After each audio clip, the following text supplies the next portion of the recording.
जब जिले के सबसे बड़े अधिकारी डीएम संगीता कुमारी अपनी बूढ़ी मां की इलाज के लिए अस्पताल पहुंची तो अस्पताल में मौजूद डॉक्टर, नर्स और सारे स्टाफ ने उन्हें गरीब और भिखारी समझकर अस्पताल से धक्के मारकर निकाल देती है और कहता है कि तुम जैसों के लिए यह अस्पताल नहीं है और तुम्हारी औकात नहीं है, यहां पर इलाज कराने की तो बेहतर होगा कहीं और जाकर दिखाओ और अगर दिखा नहीं सकते तो रहने दो, वैसे भी इनकी उम्र निकल चुकी है, अब कोई फायदा नहीं, चलो यहां से, यह जगह तुम जैसे लोगों के लिए नहीं है। दोस्तों सोचिए, जिले की सबसे बड़ी अधिकारी की मां को इस तरह धक्के मारकर निकाला गया, मगर जब डीएम संगीता कुमारी ने असलियत दिखाई तो न सिर्फ अस्पताल बल्कि पूरा शहर हिल गया। आइए देखते हैं आखिर असली सच क्या है। क्या हमारे देश में गरीबों के साथ ऐसा ही होता है? सुबह का वक्त था, ठंडी ठंडी हवाएं चल रही थी। डीएम संगीता कुमारी अपने काम में व्यस्त थी। उन्हें अंदाजा भी नहीं था कि आज का दिन उनकी जिंदगी का सबसे दर्दनाक दिन बनने वाला है। उनकी मां, जिनकी उम्र अब काफी हो चुकी थी, रोज की तरह सब्जी खरीदने के लिए बाजार निकली। उनका चलना अब भारी हो चुका था, कमर जैसे टूट सी गई हो। एक एक कदम संभल कर रखती हुई वह सब्जी मंडी तक पहुंची, मगर अचानक मंडी के बीचों बीच उन्हें दिल का दौरा पड़ा। वह धूप में वहीं जमीन पर गिर पड़ी। उनका शरीर बिल्कुल निढाल हो गया। आधा घंटा बीत गया, लोग आते जाते रहे, ठेले पर मोलभाव करते रहे। कुछ ने रुक कर देखा, कुछ ने बातें की, मगर कोई आगे नहीं बढ़ा। न किसी ने पानी दिया, न किसी ने उठाया, न किसी ने एम्बुलेंस बुलाई। यह नजारा देखकर भीड़ में खड़े कुछ लोग बस तमाशबीन बने रहे। औरत मंडी के बीचों बीच पड़ी थी, मगर इंसानियत जैसे किसी के अंदर बची ही नहीं थी। इसी भीड़ में एक शख्स था, रमेश।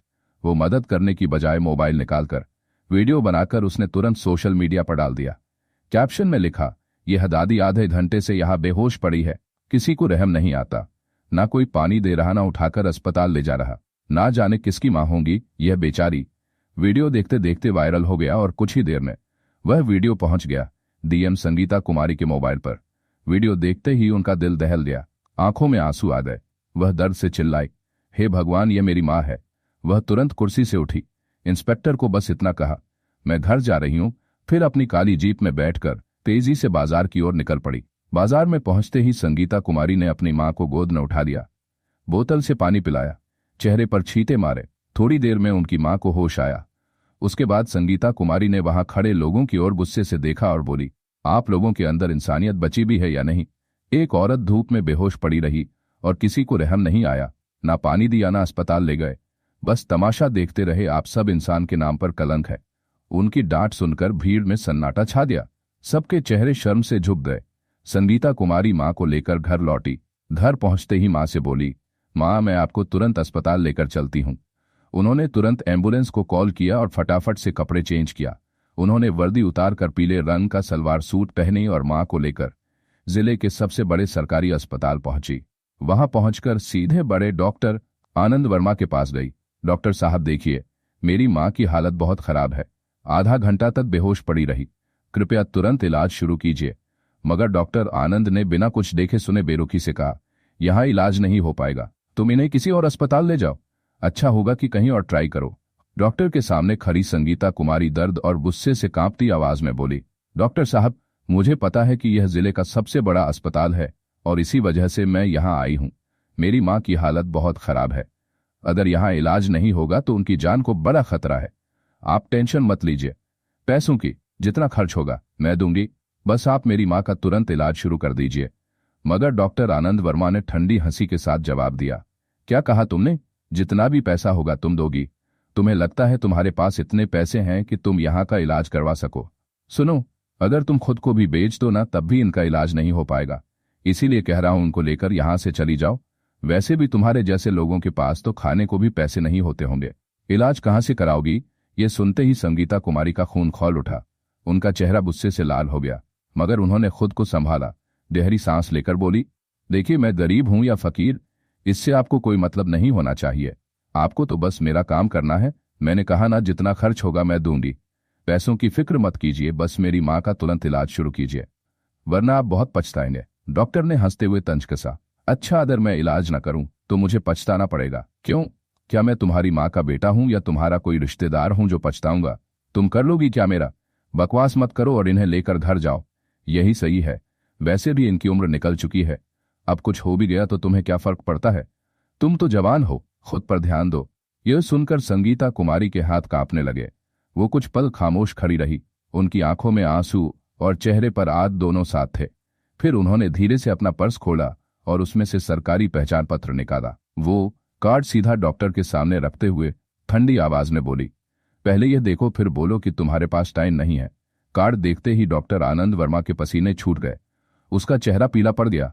कांपती आवाज ने बोला, सो सॉरी मैडम, मुझसे बहुत बड़ी गलती हो गई। मुझे नहीं पता था कि आप हमारे जिले की डीएम संगीता कुमारी हैं। मैं अभी इलाज शुरू करवाता हूं, आप टेंशन मत लीजिए। मैं पूरी कोशिश करूंगा कि आपकी मां ठीक हो जाए। प्लीज आप यहां वेट कीजिए। डॉक्टर तुरंत स्टाफ को दौड़ाने लगा। संगीता कुमारी की मां को स्ट्रेचर पर ले जाया गया। नर्सें दौड़ दौड़कर दवाइयां लाने लगी। संगीता कुमारी वहीं खड़ी थी, बाहर से शांत दिख रही थी, मगर अंदर उनका गुस्सबी सा उबाल मार रहा था। यह लोग सरकारी अस्पताल में गरीबों के साथ ऐसा करते हैं। सरकार इन्हें सैलरी देती है ताकि यह बेसहारा लोगों का इलाज कर सकें, मगर यह लोग तो अमीरों की चापलूसी में लगे हैं और गरीबों को धक्के मारकर निकाल देते हैं। ऐसे लोग डॉक्टर कहलाने के लायक नहीं। मैं इनको नौकरी से हटवा कर रहूंगी। उनकी मुट्ठियां भींची हुई थी। उनके मन ने ठान चुकी थी, अब ऐसा नहीं चलेगा। कुछ देर बाद एक नर्स आई और बोली, मैडम आप टेंशन मत लीजिए, आपकी मां अब बिल्कुल ठीक है, लेकिन कम से कम एक हफ्ता आपको यहीं उनके साथ रहना होगा। डॉक्टर के इलाज से कुछ समय बाद संगीता कुमारी अपनी मां के पास गई। उनकी हालत पहले से काफी बेहतर थी। मां को ठीक देखकर संगीता की आंखों से आंसू निकल आए। उन्होंने अपनी मां को गले लगाया। दोनों मां बाप फूट फूट कर रो पड़ी। मां मन ही मन सोच रही थी, मैंने अपनी बेटी को पढ़ाने के लिए कितने कष्ट झेले, कितनी मेहनत की, तब जाकर मेरी बेटी आज इस मुकाम पर है। और संगीता अपने दिल में सोच रही थी, आज अगर मेरी मां ना होती तो मैं यहां तक कभी नहीं पहुंच पाती। मगर आज मेरी मां की यह हालत देखकर मेरे दिल को दर्द से चीर दिया है। उनकी आंखें लगातार भीगी हुई थी। अगले 2 दिन और 2 रातें संगीता अपनी मां के पास ही अस्पताल में रही। अपनी मां की देखभाल करते हुए उन्होंने तय कर लिया था कि इस अन्याय को ऐसे ही नहीं छोड़ेंगी। तीसरे दिन थाने से कॉल आया। इंस्पेक्टर ने कहा, मैडम आपको तुरंत मीटिंग में आना होगा, बहुत जरूरी मामला है। संगीता ने गहरी सांस ली और बोली, ठीक है, मैं मीटिंग के लिए आ रही हूं, मगर मैं ज्यादा देर रुक नहीं पाऊंगी। मेरी मां की तबीयत अभी ठीक नहीं है, मुझे उनके पास ही रहना पड़ेगा।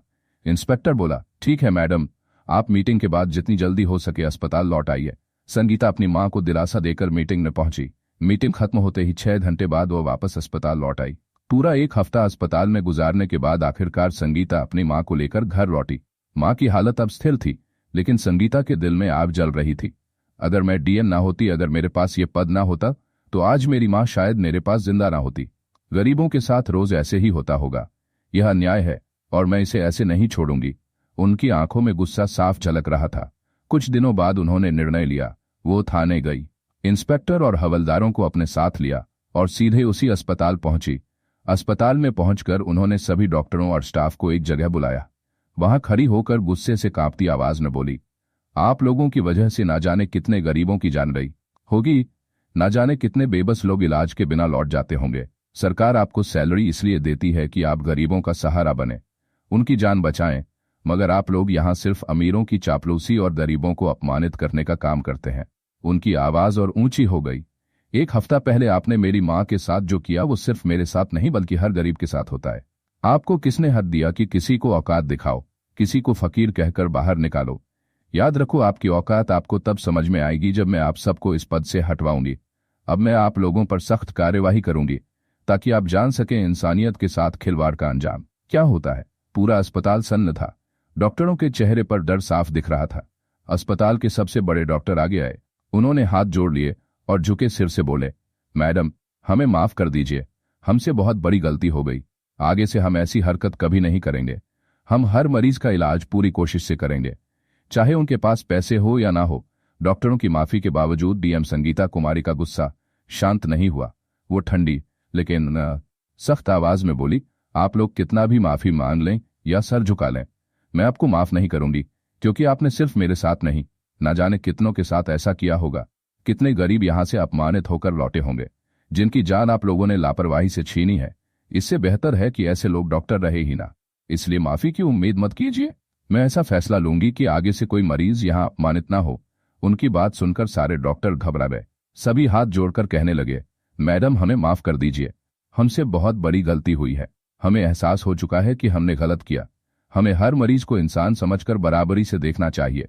आगे से हम हर किसी का अच्छे से इलाज करेंगे, किसी के साथ भेदभाव नहीं होगा। हमें एक मौका और दीजिए। संगीता कुमारी ने कुछ देर खामोश रहकर उन्हें देखा। उनके मन में संघर्ष चल रहा था। क्या यह सच में सुधरेंगे या फिर वही करेंगे जो अब तक करते आए हैं?